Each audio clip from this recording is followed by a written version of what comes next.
Hello, thank you for stopping by on the Therapist Poetry podcast, where we meet real people from real life and they share their real experiences with us, their real stories. We're actually about to go and meet a therapist now, so follow me and let's go meet them. Oh, I nearly forgot. If you are moved by their story, then don't forget to let them know and leave them a comment. Don't be stingy and keep all that positivity to yourself. Hello, everybody, and hello, Kaz. Today, we're lucky to have you here, and you're an integrative counsellor from Buckinghamshire. Today, you're here to talk about your experience of your partner dying of a heart attack. Mhm. Could you please say a little bit more about your experience? And thank you for coming on. Oh, thank you for having me. It's really good to meet you. Yeah, so it was roughly 30 years ago, actually, so quite a long time ago, but something that really, I think, will always stay with me. Yeah. And I was only 23 at the time, and my partner was 27, so he was very, very young, completely unexpected. And I was living in a different country. He was from a different country. And I was living over there doing some kind of work experience type thing. And then we got together. And one day he went to play basketball. And that was the last time that I saw him. So he had something wrong with his heart that he didn't know about, some congenital thing, which we didn't really understand, exactly what it was after the situation, actually. But I think basically one of his vessels to his heart just wasn't right, and he just died on the basketball court, which was quite devastating because obviously I was 23, he was 27. We were going to get married the next year, so we were planning that. So yeah, it was a real tragedy, and one that I think for me, also looking back, it was feeling really bad that he wasn't going to have the rest of his life. And for me, it kind of stopped me in my tracks a little bit. So it was pretty tough at the time. Yeah. I can really hear in that how unexpected it was as well, and the kind of different things that that brings up and has brought up for you. Um, it was completely out of nowhere. I can almost hear some disbelief and confusion in that. Mm. Yeah, very much. I mean, we'd been on holiday the week before, with my family, and then the day after we came back, it was kind of right, I'm going to go and play basketball. So we'd had all this wonderful time, and we had the rest of our lives ahead of us, and there were so many plans, and he was studying, and we had all these plans to travel and that kind of thing. So for that to happen all of a sudden, in that way, I think was pretty, yeah, there was a lot of disbelief, a lot of disbelief. When somebody presents you with that, it's you can't actually sort of understand, you can't comprehend that that's actually happened. Yeah. So it's a very, yeah, it's a hard pill to swallow, definitely. And there's a lot of losses in there, a lot of losses of what you had. Mm. So a lot of losses of what was to come at such a young age. Yeah, no, yeah. I mean, I was living in another country, so when that happened a few months later, I made the really difficult decision to leave there, because I figured that my it wasn't the same without him, and also I figured that my moving forward, my plans would, I guess, be better fulfilled back in England. Mm. I didn't want to come back, and I had a dog, so I had to leave my dog there with my friend, which is again another heartbreak. When because I'd been over there for a few years, so the friends that I had before I left with my job, they were no longer around. They'd moved on. We were all so young, so it was coming back to a very lonely time. And it wasn't something that, yeah, it wasn't something that I really wanted to do at all. All I wanted to do was live back there, but it didn't feel right to be there without him. It was suddenly everybody else's lives moved on there, and then I was sort of stuck on my own. So I decided to come back. So yeah, a lot of losses went on, yeah, all at once. Can hear that it was lonely there and lonely to come home as well. And Mm, yeah. I do have a few questions. Are you ready for the Yeah, sure. questions? Yeah. Yeah. What is one thing that you wished that you knew at the time? I think really it's all about knowing more about grief. Mhm. Um, and really to know that you don't have to kind of get rid of it. It's a process, it's something that is going to live with you, you're going to live with it for a long time. And it's not something to push away. And I think as I said, I felt quite lonely because, at the time, I'm the only one that's been through it. I'm the only one that's going through it.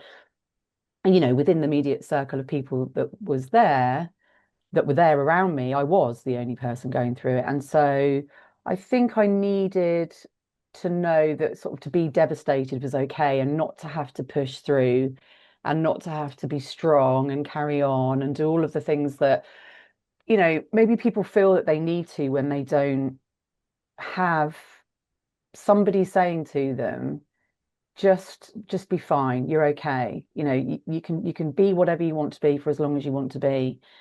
And I think especially being so young, there is a real strength there when I look back of just, moving on through it. Let's get on with the rest of our lives. Let's get on with my life. I came back and applied for university and started working straight away. And I didn't need to do that, but I felt, and perhaps at the time it was something to kind of give me something to do.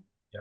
And I don't regret that. But I think a lot of that loneliness came out of not really understanding what grief was. And I mean, 30 years ago, therapy in this country was a whole different thing. So, it wasn't normal to go to therapy.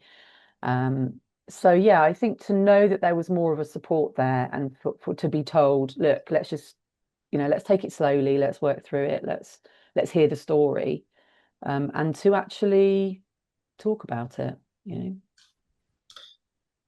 There's a real want for an acceptance to be you during Mm, grief, and acceptance that it's okay, whatever emotion it is that's coming up, and that's normal. I can really hear as well how important it would have been perhaps to have someone there at the time to say to you, it's okay to mm. it's okay to be sad, it's okay to be angry, or whatever it was. Yeah, I think so. Yeah, I had a very good friend, still have a very good friend over there who's from there, and she was an amazing support, and she still is now, and we still are very good friends. But I think, she was also grieving because she was very close to him as well, and her partner was Lior's best friend. So we were all in together. We lived next door to one another. So it was very difficult for her to support me in that moment, but also to, embrace her grief. She'd done a lot of work in grief in her job before. And she was very aware, and I think she also was holding herself together. So yeah, it was difficult. And when I came back here, my parents were amazing in that they provided the safe space, but they didn't have the skills to be able to talk about it because, no fault of their own, just because they weren't trained in that and they didn't understand really how to approach it. But they were there for me physically. But yeah, it was having somebody to be more, I suppose, supportive in a more of an understanding in the way of grief way. Mm. I can really hear. I mean, sorry if you're going to say this in the questions to come, but can really hear that kind of counsellor role coming in there. Someone that is skilled to sit with that. Also, someone that is only in that role, unlike your friend who was Mm. potentially playing a few different roles within that. Yeah, no, absolutely. And weirdly, actually, she was kind of a counsellor before that, but in a different capacity. And she had dealt with a lot of grief, but she still wasn't qualified. And yeah, we were all in it together, and it was very difficult. And we spent the years to come really trying to process it together. And I would only go over there once a year. So that was hard because it was kind of a pocket of, this support that I had because they all knew him. Mhm. And then I'd come back again to people that didn't really know him, who might have met him once, but didn't actually know him properly. So yeah, quite a difficult time. Yeah. How has counselling helped you to understand your experience? Well, interestingly, as I said, 30 years ago, it was not really heard of for many people to go to counselling. Um, or everybody knew about it, but it wasn't something that, okay, have you tried going to counselling? Nobody would ever say that to you. Yeah. And I didn't have counselling straight away. In fact, I didn't have counselling for 5 years, and I felt myself gradually knowing, I guess, that I hadn't dealt with it. So I eventually made an appointment through my GP. I had one session, I cried my eyes out throughout the whole thing, and then decided I wasn't going back because I found it way too much. It was very, she was great, but I just found that I wasn't ready. I didn't know how to do it. There was, too much going on in my mind to be able to deal with it. And I suppose what that's really made me realize as a therapist myself is that, sometimes it's really hard for people to come to therapy, but it's equally as hard to stay. Sometimes it's just, right, I've done the scary bit, now I'll move on. And I do have clients that say that, like I thought I was fixed with one therapist and I did two, and then I'm going to try again. So I'll sometimes get people coming to me, with that scenario. And I think it's very easy to run away from it. So I didn't have therapy then, had the one. And then it wasn't really until I did my diploma that I had proper therapy. And I think what it did is it helped me to kind of integrate that grief into my life going forward rather than, you know, because I think what I'd done is I probably separated that experience and separated that grief. And that was me then as a young woman. But then now, it was more about how do I integrate that into my own life? What does it mean to me? Have I really actually spoken about this before? Have I really gone deep enough to understand what happened to me? And am I still avoiding things? And am I still processing things from that time? So, amongst other things that I would be talking about, it would come into that. And I had a really great therapist, who recognized certain things that might have happened, losses. And like you said, there was a lot of loss. So it was all about just understanding how I deal with loss now with everything. So it was really impactful, really impactful. I can hear how appreciating and being heard in all those different losses as well, because it is more than one loss. It's easy to see things as just one loss, but Mm. there was a lot of loss there for you. Mm. Yeah, and I think you can attribute other losses in your life to that as well. And it's how do you deal with things now as a result of that experience? Yeah. If that hadn't have happened, would I deal with things differently? So it's just understanding and accepting that that's who you are now. And I think what therapy does is it uncovers the things that you might be avoiding to speak about with in relation to the event, but not just the event, also what's the impact on you now when you're dealing with other things. So it's quite good to reveal things about you, Yeah, definitely. what's going on in the unconscious. Mm, And it's a really important message as well, I think, that it might be that you are avoiding things. It might be that you go to that one session and that maybe that's quite overwhelming mm, because a lot comes out and it mm. is hard to go back at Yeah. times, and that's okay. And that it's always still there at a later date for when you are ready as well. Absolutely. Yeah. Yeah. The next question is kind of a follow up to that one, which is there any counselling theory that helps you to understand your experience? Yeah, I was really thinking about this, and I think for me, internal family systems is something that I'm really interested in. I use it with my clients a lot. I think understanding the different parts of you, which is what that is, just understanding that there are protective parts of you. They're all trying to help, but sometimes things aren't that helpful. Um, and I think once I started to learn about this, it became apparent that the kind of manager side of me, let's say, was saying, right, come on, pull yourself together. Let's get on with life. Let's, get a job and study and do all the things that you would have done. Um, and don't, just cover all of that up. Don't worry about it. We just need to succeed and we need to do that. So what it allowed me to do, and I think, even quite recently, is understand that the vulnerable part of me and everyone that often gets buried, which we call the exile part or parts as well, you can have many of them, is, just allowing that part to come forward and say, what is it that I need? What do I need to understand from that? Where's the honesty? Where's the truth?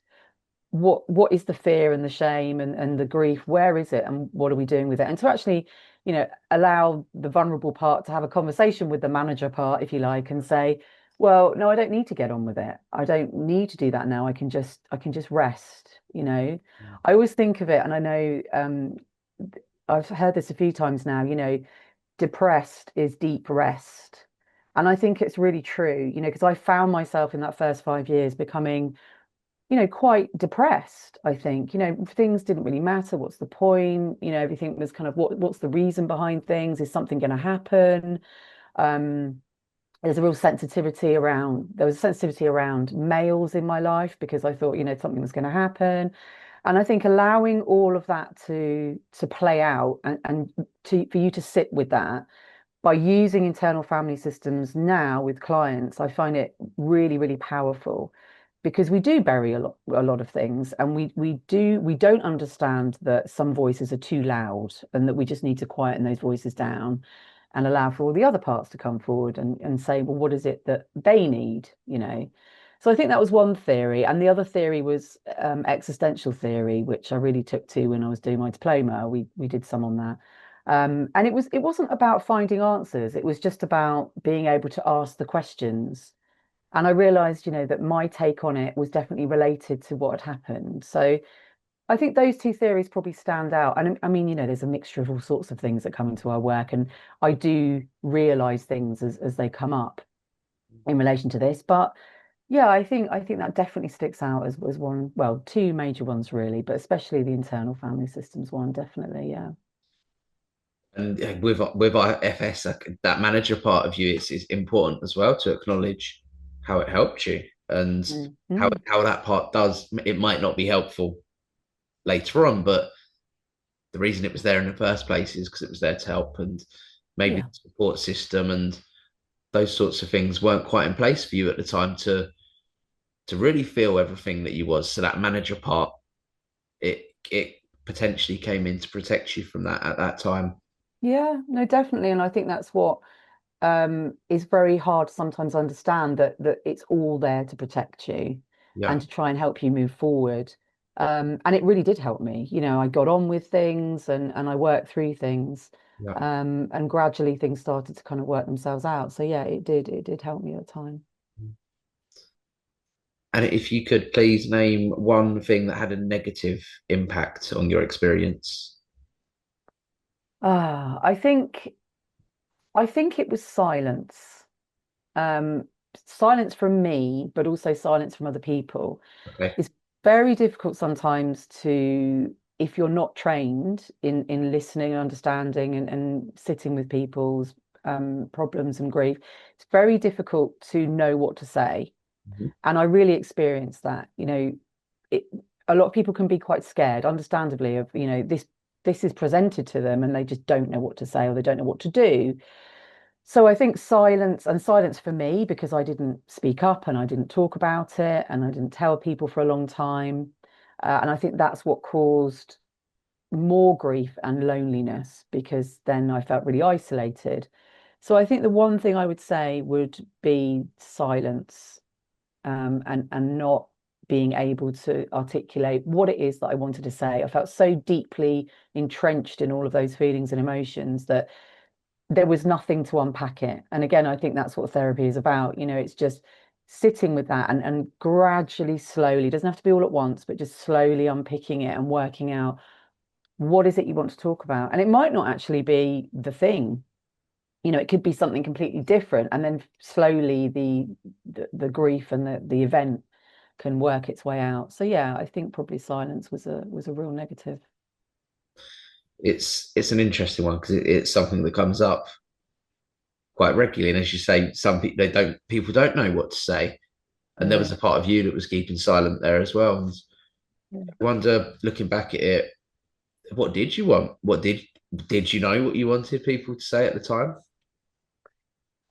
I think I mean, ultimately, I decided to um, speak up. I think that's what I really needed was to just let everything out there. Mm. Because as soon as you do that, whatever the response is, you've released something. It's not pent up inside of you. And I think that's probably what I needed was people to sit down or one person to sit down and ask about it. I was fortunate actually to live with a couple of friends who also lived over there, so they understood what went on. and they understood the life over there. So that kind of helped with my transition a little bit. Um, and so, you know, we lived with that knowledge. We understood what it was like. I think it would have been harder for me to live with, so this is when I was studying, harder to live with people who hadn't got a clue. At least there was that. So, but yeah, what I needed was for people to kind of regularly check in, which I guess is what therapy is in a way, isn't it? You know, that regular finding out what's happening and during the process of grief. But because I didn't have it for a long time, I felt a little bit kind of, out there blowing in the wind a bit. I don't really know which way to go with this. And is it too late? And, it's ages ago. Why would people want to talk about it? So, yeah. Mm. So that's a really interesting point, that as time goes by, grief doesn't just disappear, and when you are ready to talk, that it's okay as well. And it's Mm, been too long, and you've missed mm, your opportunity almost to say something now. absolutely. The next question, I'm going to say very gently, it's a kind of a hard question to ask in an experience like this, and that's, name one thing that had a positive impact on your experience. Um, I think the support of the people around me that were there, that I lived with. Yeah, I think, all of his friends were there for me. Every time I went over there, they were there to pick me up. We, we cried together. We went to the grave together. There's a memorial every year. And so there was always this connecting back in. I think that was really, really important for me. Um, and really, the other thing I think had a really positive impact was talking about it. I made the decision, once I made that decision to start talking, it opened up so much. yeah, And it was like, it was just sort of stepping into a more of a safe space. And even though people were shocked and horrified, as you can imagine, every time he said it, I mean, even now when I say it, people go, crikey, that must just be so hard to deal with. And yes, it was horrendous, but I think just voicing it and sharing is very, very important. Just not bottling up and that's it, it's all going to go away, because it doesn't go away, as you know. So just by telling people about it, despite their reactions of shock, or you can carry on with the conversation. That it doesn't mean to say it's a showstopper and once you've said it, that's it, no one's going to talk to you. It's surprising how good people are at witnessing grief. I think we all walk around thinking, oh, they don't want to know our problems and I want to protect them from this. I don't, it feels wrong. I feel guilty if I'm going to put that on you. So I didn't do it. But actually what it did was it shared it with, to be honest, everyone and anyone. I mean, I got to the point where you just have a conversation with somebody and it would come up, or something would come up around it. And then I'd say, oh, I moved back to this country. And they'd say, oh, why did you come back then if you loved it so much? And so, and that's when I started to open up. And it was so profoundly useful that I would recommend it to anyone when you're ready. I think you need to be ready. yeah. I can hear some of the vulnerability almost in before being ready as well, in worrying that if I say this, it's gonna make everyone stop talking and Mm. almost stop the whole conversation as well. Yeah, yeah. Going back to the silence again, which is quite damaging. But yeah, I mean, it took me a long time, but once I was ready, I just thought this is part of my story, and I'm not going to hide it. So, Yeah. And what other parts of your life did your experience impact? oh, I think everything. Mm. I think everything. Definitely relationships. I mean, I didn't have a relationship for about 5 years, maybe more. Um, I wasn't interested. I didn't have the need to have anything else there.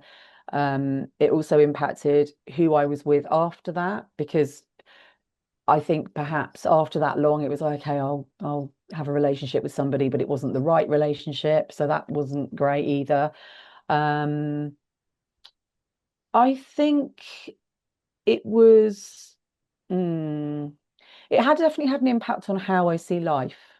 Mm. I think very soon after something like that happens, you realize how fragile life can be, and how precious it can be. And for a long time, I was thinking, life is so short. I think I've changed a bit now in that I think life is actually very long. and we can put as much into it as we possibly can. So moving away probably from thinking, everybody around me, something's going to happen to them, to much more of a manageable way of looking at life now. But yeah, it did have had an impact on where I was living. It had an impact on, you know, my pet being taken away, or leaving her there rather. It took away my friends. It took away, had a real impact on my culture, because I really felt like I fit in there. And suddenly coming back here again, which is obviously where I'm from, I suddenly didn't fit at all. And I didn't want to fit. It was like I felt like a complete fish out of water. It wasn't me at all. So it had a real impact on how am I going to now develop as a person, especially being so young. And, people would say to me, which wasn't helpful at the time, at least you're young and you can meet someone else. And it's the last thing you want to hear. Yeah. It just kind of adds the layers of, okay, well, that at least comment that people make, and which is always unhelpful. But at the time, I think, my lens was very much skewed, and I did not know where I was going or what I was doing. And as much as I did those things, it was, what am I doing here now? Where am I going? So yeah, it had an impact on everything. Again, you can really hear that people are trying to help or rescue, perhaps, with comments like that. And Mm. it's almost that trying to see the positive when nothing's positive at that time for you. I feel like that I got the sense that made you feel really unseen. Yeah. Yeah, I think so. But knowing that they wanted to help as well, which was hard, because it's obvious that they want to help, but actually it's not helping. And what do you say? Mm. Don't bother, because but they're trying to do it, but it's just never quite enough when you say that. But yeah, slowly, just by again talking, sharing, then things come back and you start to understand the world in a different way from where you are then. Physically you're in a different place, but okay, how are we going to move forward here? And slowly things come back together. Yeah, it's interesting as well, because you know that it's meant to be a comment that's it's meant to help. Whatever feelings are coming up for you, then are kind of held in because this person's trying to help, so you Mm. can't say I'm angry with that comment, or it kind of makes it you bottle it a little bit. Yes. Yeah, absolutely. Yeah. But again, going back to I don't want to put this on you. And yes, maybe you don't understand, maybe you do. I realize you're trying to, I think there's a difference, isn't there, between sympathy and empathy? There definitely is. But sometimes people get them a bit mixed up. Yeah. And again, they're doing their best. Mm. But yeah, not having that empathy as I needed it to be was quite difficult at the time. Yeah. And this is the final question, which is my favorite question, and that is, what advice would you give others that have had the same experience or are having the same experience?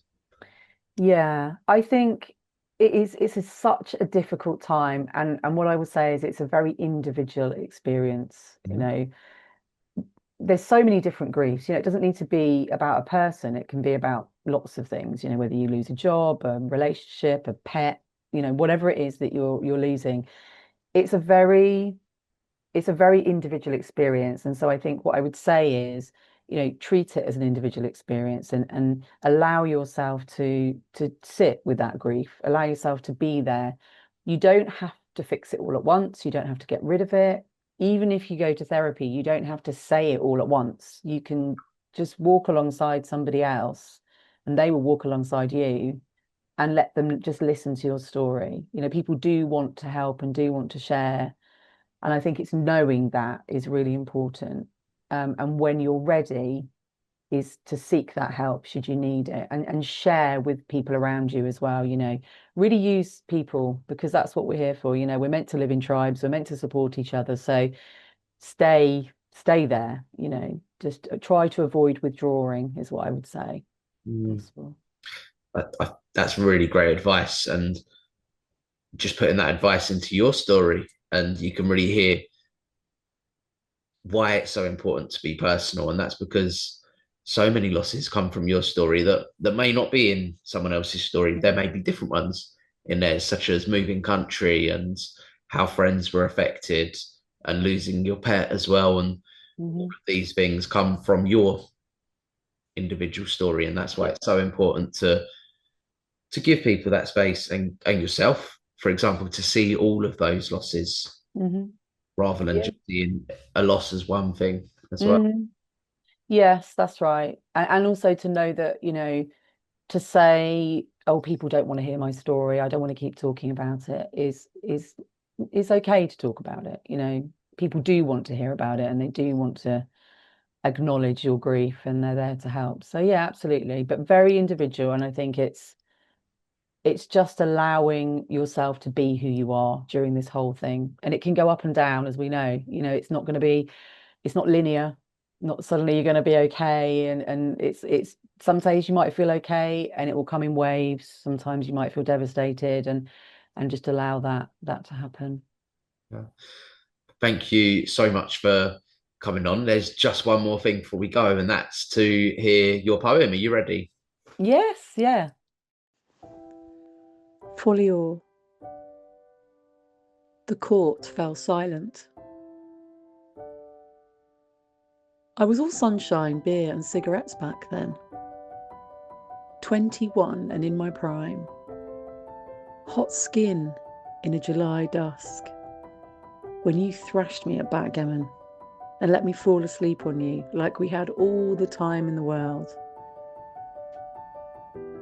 Israel was a hum of moped engines, banana trees and avocados. The kibbutz, our own small kingdom. We had a dog, Tasha, a puppy found and handed to us.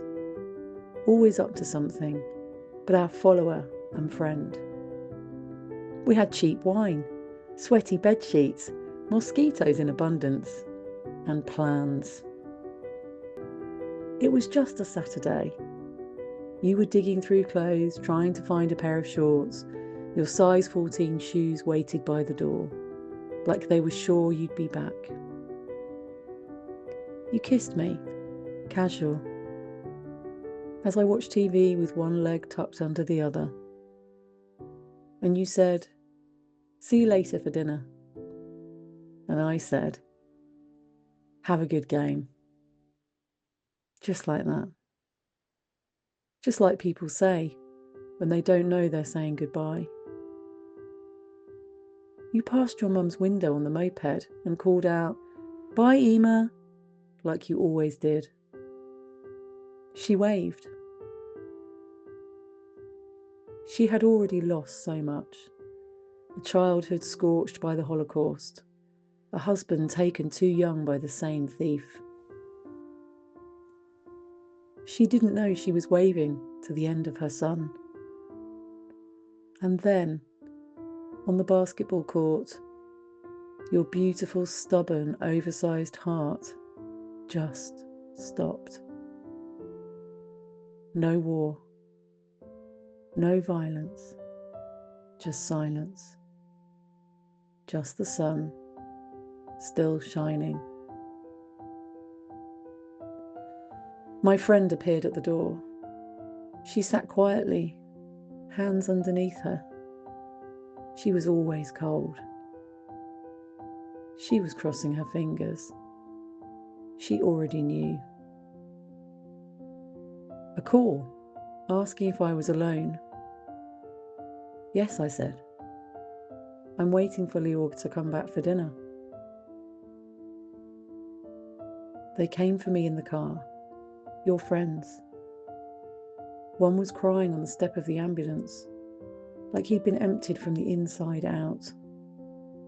I walked past like I was witnessing the aftermath of something unfamiliar. My friend walked inside with me through the heavy door.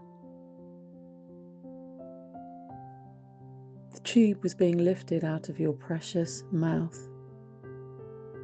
The one that spoke to me in soft tones. The one that laughed and had opinions. You, lifeless, heavy, your tall frame about to be taken from me forever. Your best friend turned to me and said, "He's gone." And I, still not hearing it, still in the before, asked, "What does he mean, gone?" We had just come back from Cyprus. You'd had heartburn. We ignored it. We thought we had time. I was looking at wedding dresses with my family whilst you swam lengths in the pool. Now your clothes were still on the bed, your shoes still by the door, our dog Tasha confused, the air wrong, everything in place except you. The procession to the grave was long, slow, under pine trees at the edge of the kibbutz. A simple wooden box, covered in black, lowered by your brothers into the earth. Tasha dug at the dirt like her paws could bring you back. We cried. We stared. Your mum rocked, wailing, "Not in the ground, not in the ground," as the earth took her beautiful boy. I wrote some words. I heard some words, but none of them were you. And after, just me, folding your t-shirts, smoothing the bed, trying to find the shape of the world without you in it. You never made it back for dinner. And I, 30 years later, have never quite made it back to myself.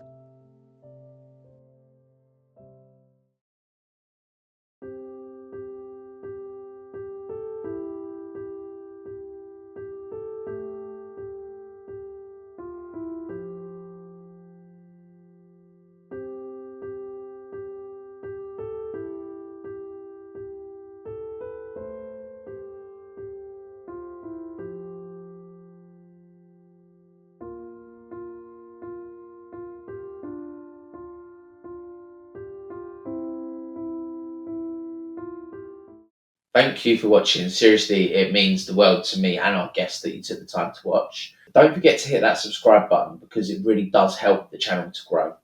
And equally, you won't miss what's coming next if you do that.